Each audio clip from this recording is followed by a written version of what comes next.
everybody and welcome to my brand new YouTube channel. I am so new to actually doing YouTube videos and creating content, so you'll have to bear with me. I promise it will get better. So I am Annie from Weird and Wonderful Animals. So you'll see some pretty cool animals with me, and I'm hoping to teach you guys something. If not, just provide some interesting content while you're sitting on the couch sipping a cup of tea, basically, because we all watch those crazy cat videos, me included. So I just wanted to introduce myself and show you what I'm going to be doing today. So today I'm actually going to make a ceramic heat tile. Now I have never done this before. I am creating one for a new wormer python that I have coming in on Saturday, and I wanted to create it today, which today is Monday, just so I can get it all working and make sure that I set it all up correctly before I have her relying on it as her source of heat. So I'm going to show you guys how I was told to do it. I'm going to give you guys a review in a couple of days, and then I'll hopefully give you an idea of whether this is worth doing or not. So what's the most appealing thing about a ceramic heat tile is that it's actually relatively cheap to set up rather than buying those expensive heat mats. So what you're going to need is, from Bunnings, a ceramic tile. Now usually they come in bulk packs. I didn't buy a bulk pack. I asked them to sell me a sample tile, so I got this for about $1. And you can see it's got the graded serrated edge. You are going to see my kids walking in and out, by the way, because they absolutely love being in my grill when it's time for me to do some stuff. Then you're going to need a heat cord. So this is my heat cord. So you can see that on the cord, I'll just look for it for you. Here it is. There is a blue, dark, I don't know if you guys can see it. There is a dark blue marker just here. So if I put my hand there you go. So this means that from this point all the way down to the ends of the cord, that is what you've got that will heat up. So before you go ahead and do this, make sure you have a hole drilled through the back of your tank, or you have an access point through the back of your tank that you can get your cord through, and put that through first. So you can see here that my cord is leading to my tank because I've already done that hole. Because once you put the ceramic tile on, obviously you're not going to be able to push the ceramic tile through a tiny little hole. And you don't want to have to push the PowerPoint cable, like the PowerPoint end of the cable, through a hole either, because then it makes a hole that's a bit too big to keep your snakes in, because they will get out. So I've drilled a tiny, I think it's a 4.5 to 5 millimeter hole in the back of my tank for this cord and also my thermostat. But I'll go through how to set up a tank for you guys in a different video. We're just going to focus on our ceramic heat tile. So a $1 tile from Bunnings, doesn't matter what color. I got a black one because the bottom of my tank is black. You're going to need some silicone sealer. Now I don't even know how to open this. I should really find out. Some silicone sealer, and obviously a silicone sealer gun as well. So back to my heat cord. I'm going to show you guys which ones I've got. This is the Anarchy Reptile heat cable. There you go. And it retails for about, I'm sure it's on the box, $33.50. And basically I plug this into my thermostat and we go from there. I will be right back. I'm going to go work out how to open this silicone sealer, and then we will get started. Alright guys, I managed to get it open, which is awesome. I'm going to pop my glasses on. And basically I just screw the lid back on, I assume. I'm not really a handy dandy type of person. I am doing this myself because I decided that I wanted to. Usually I would get my husband to do this, but you know what? Screw that. I don't need no man. I love my husband, really. Alright, in it goes. So basically the idea here, and you'll have to excuse me, I do have a little bit of a cold. It is smack bang in the middle of winter. Basically what we're going to do is we're going to silicone sealer our heat cord to our ceramic tile on the back. And then the back is going to sit flush on the bottom of the tank. So what I'm going to do is I'm going to actually make sure that I have it all untangled, which will take a minute.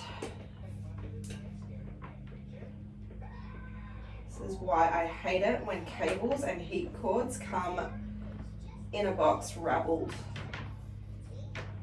Only because I'm unco and I always manage to get them tangled when I unravel them. Okay, here we go. So basically I'm going to try and get all of the part of the cable that heats in contact with this tile. And what I'm going to do is I might actually just weight it with something that I have handy. Right now it's a bottle of PVA glue. We're not going to glue it down with PVA glue, don't worry. So I'm just going to push it down, and we want to get as much of the heating part of the cable on here as possible.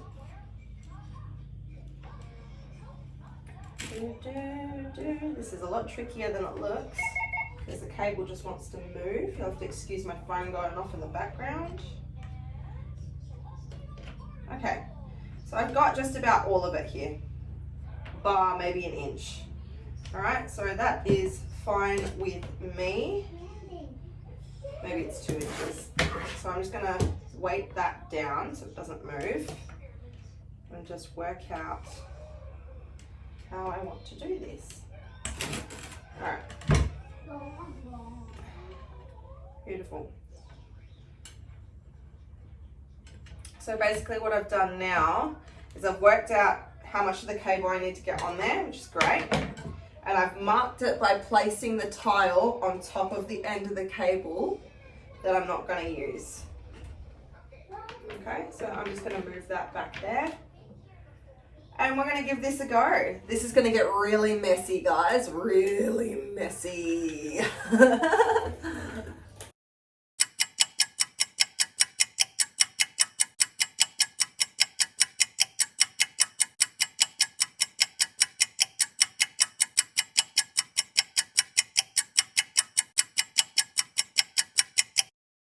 Hi guys, so I know that I said I'd wait 24 hours, but I think it's actually going to be better if I flip the tile and have the ceramic tile on the cord so that it's a weight for the cord as well.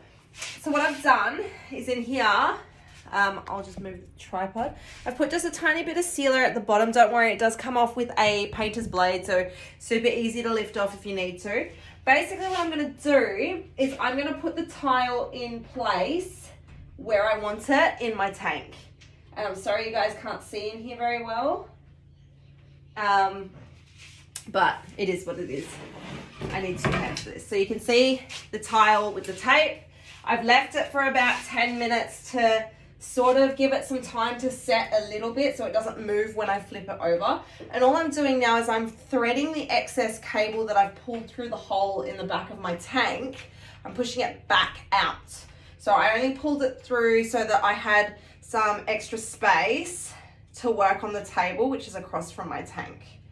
But right now I'm just gonna get this out of the way. In fact, I might just put the tile in here, like so, have it sitting. And then it might be a bit faster if I just pull it from the back.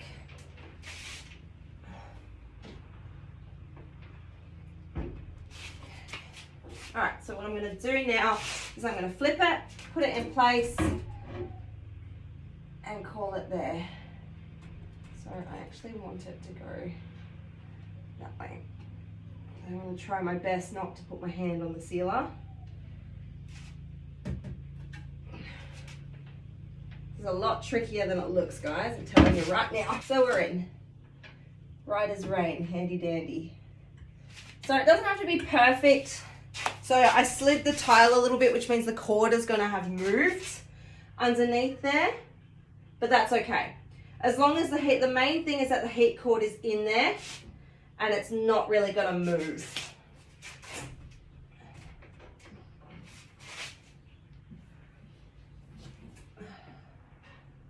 Just pulling out through the excess cable. My substrate covers my cable as well, which is great. And I'm just making sure that I haven't glued my thermostat down, which is great. Awesome. Yeah, Mommy. Look. Thank you. Off you go, please. I hit my foot. Your foot is fine. I'm looking at it. It's totally okay. So I'm just double checking underneath that my cable is still nice and even, and it is. Pushing the tile down. Okay, beautiful. And then I'm going to seal it down. So We'll be right back. So I'm just going to seal the gaps a little bit as well so that the tile doesn't lift and I don't get substrate stuck under there, because the worst thing that you want is substrate stuck under your heat mat. It's a pain in the butt to get out. So I'm going to go right ahead and do that. Can you hold the curtain for me, Kyron? Thank you. On your service, Mommy. What do you say? So you're not at my servant. You're not my servant. You're my son.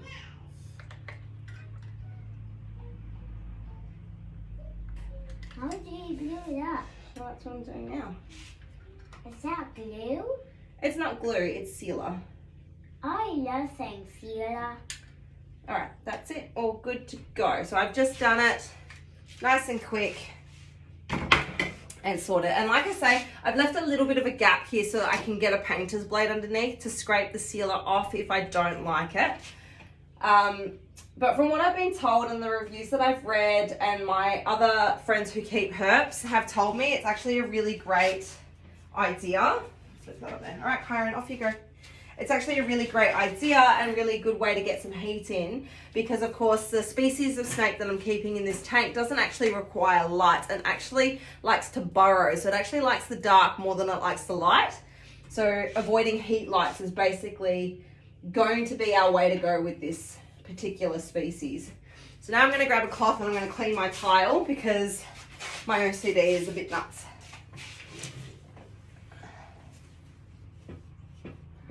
Okay. Yeah, Kyron, I told you to go and look after your sister in the lounge room, mate. Go. He's okay, but he'll... Go on. No. Do you want me to take care of you?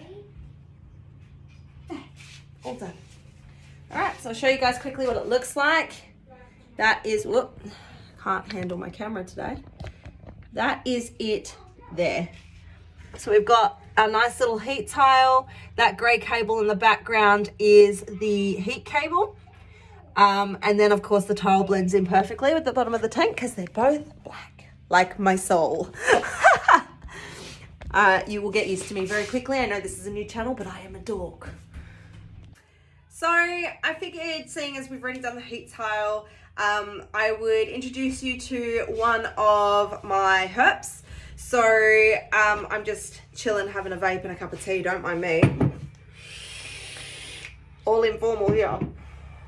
So he lives in a click-clack tub. Now he's a little bit cage shy, so he doesn't really like big spaces. So we've got him in a click-clack tub. He only arrived on Saturday. He was fed yesterday. His first feed, he's from his previous place that he was living at. We're only feeding him fuzzy rats. He needed bigger prey, and I'm kind of thinking that I might feed him twice a week rather than the once, but he here is eating Woma.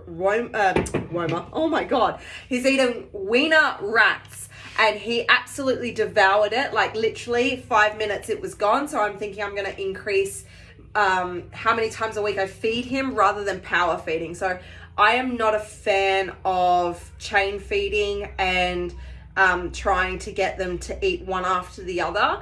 I prefer to feed frequently rather than feeding huge amounts. So that's just my opinion. Lots of different herp keepers have lots of different methods, honestly, and I love learning all these different methods. I really do. I am one of those people where if you are not learning something new every day, you have gone stagnant with your animals and you're not giving your animals the best care. Like, you should always be looking at new sciences, new research, new methods. Like, it's going to be this industry is getting so big, and lots of new science is coming out, lots of new vets are coming out, lots of new and lots of different ways of doing things is coming out. So for me, I've always been a feed frequently rather than feeding large amounts. That's just me, but I do know people who chain feed, who feed bigger amounts of food in less frequently. This guy was used to eating fuzzy rats once a week. I would prefer him eating wiener rats sort of twice a week, but we'll see how he goes.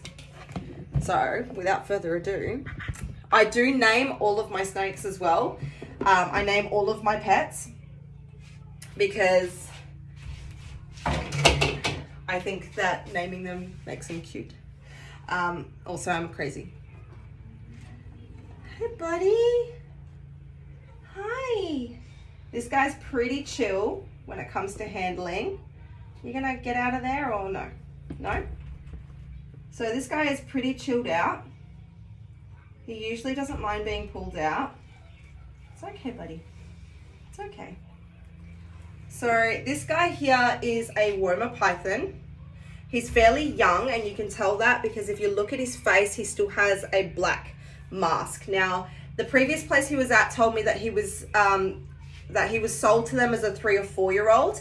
I don't believe that he's actually that old. I think he's probably a lot younger. I'm thinking maybe a 1.5 years, rather than, you know, that old. Because my female that I have coming on Saturday is 4, almost 5, and she is 4 times this size in length and in width. So this guy is Shinigami. He's named after an anime character. He's quite a curious little dude. He's very, very chill. He's very easy to handle. He's not your stereotypical Woma that tends to get, you know, cage crazy or like cage guardy. My female definitely does get cage guardy. She doesn't really like being pulled out, but once she's out, she's fine. So this guy, I've had him for 2 or 3 days now. He's eaten obviously quite well. So I'm not going to handle him too much, but I like to come in here, check on him, make sure he's nice and warm, and also make sure that the humidity in his little click clack isn't too high or too low. So we're just going to fix up his substrate here. And I also like to check and make sure that there's no waste, so like defecation or urine or anything, you know, like if he's regurgitated his feed or not, which is what I'm sort of looking for, because he did eat something a lot larger than what he is used to. So what I'm going to do is that there is some waste in here, so I'm just going to grab a bit of paper from here, and I'm just going to pick it up, and that can go in the bin, because it's clumped up quite nicely.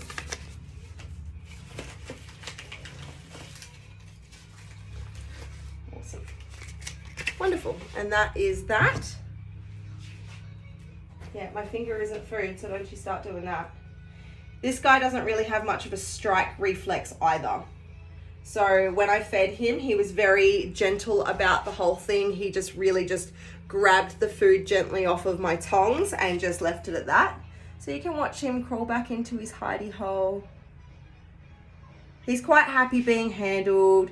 He's quite happy coming out and being put in. The kids handle him, and they're obviously under supervision and are very gentle. So he's just going to go straight back in his little hidey hole. He's got beautiful stripes and beautiful markings. Absolutely stunning. And I'm hoping to get those perfectly even and perfectly defined stripes when I do eventually breed him with my female, who also has the same thing, perfectly defined and perfectly even striping as well. But we'll see. We'll see how we go. Well, guys, that is the end of my video. This is my very first video. Thank you so much for watching. My video and content will, I promise, get better. I'm hoping to do a couple of videos on my horses as well as my dogs and my cats, etc. So basically all of my pets, not just my exotic ones. But there will definitely be a how to set up a vivarium video coming up next. I'm thinking probably next week. And that's going to cover everything from ground cover, water. You've just seen how I make the heating tile. We'll see, I'll do a review on that in that video as well. But not just that, it's things like how to have snakes without family members freaking out when they come over. So things, little cute ideas like making flannelette curtains, which will also help with heat retention as well inside your enclosure, and lots of other cool things. I've got some friends with some really cool species, so we'll bring those videos in as well. So I hope you guys please comment. I'd love to see what animals you've got, and please subscribe to my channel because your support means absolutely everything to me as a new YouTuber. Not only that, if you are not keen on subscribing, that's totally cool. I do wish that you do though, because it's free to subscribe. And you know, a real person does a happy dance when you subscribe. But you are welcome to follow me on Instagram and TikTok, which my handle is inked, bold, and beautiful, all full spelling. So inked and so AND, beautiful. And I'd love to see your animals on there as well. Other than that, guys, thank you so much for joining me, and I will see you bright and early next week, hopefully Monday. Not making any promises. Bye.